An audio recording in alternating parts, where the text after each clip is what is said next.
You say, how do you do that? Well, Paul explains it in verse 2, and he explains it in terms of a positive and a negative, and then he gives the means. So we're going to look at the negative, and then the positive, and then the means of transformation. You notice the negative, Paul says, don't be conformed to this world. The NIV says, don't be conformed to the pattern of this world.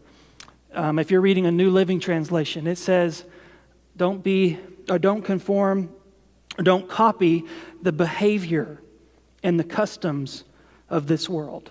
So what's it saying? The word conform is a compound word, very hard to pronounce, so I'm not going to do it, but it's basically where we get our English word shape or schema.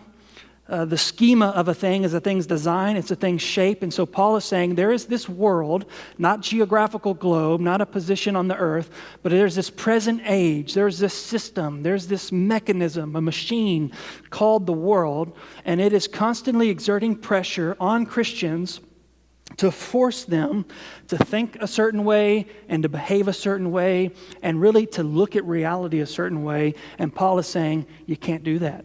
You can't allow the world to shape you into its shape or to squeeze you into its shape. Don't be conformed, rather be transformed. You ever started working a new job and maybe you used to do something similar in a previous job? Maybe your company got bought out and you got a new boss, you got new coworkers, and you're doing your job the way you normally do your job, and then your boss or coworker kind of gets in your face, up in your grill, saying you're doing it all wrong, and you're saying, what am I doing wrong? What's so different? And they just say something to the effect of, well, that's just not how we do it here. That's just not how we do it here. And you're thinking, that's real helpful. What are they trying to say? They're trying to say there is a way that we think and do that you're not conformed to. We need to think about the product a certain way. We need to think about our customers in a certain way. You ever heard people say, well, we're just living in a different world? Ever heard that before? That's that idea of it's a system, it's an age, it's a different culture, it's different norms.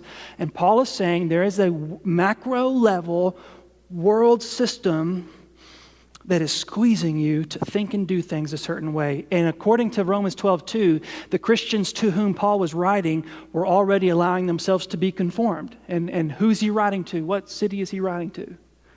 Rome, right? You ever seen the movie 300? Yeah, they don't only have really good abs.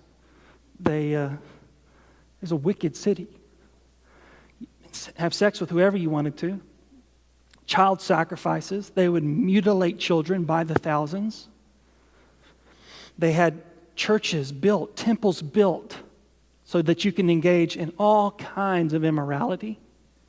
This was Sin City. This was wickedness amplified. And Paul is saying, stop being conformed. You've allowed it to drift in. You're becoming part of the culture. You need to be separate from the culture. Don't be conformed. Be transformed. And just as it was happening to the Christians in that day in the Church of Rome, I think, and I would suggest to you that it's happening in this day, in the American church, maybe even Broadview Baptist Church. So Paul's word to us would be, don't conform, be transformed.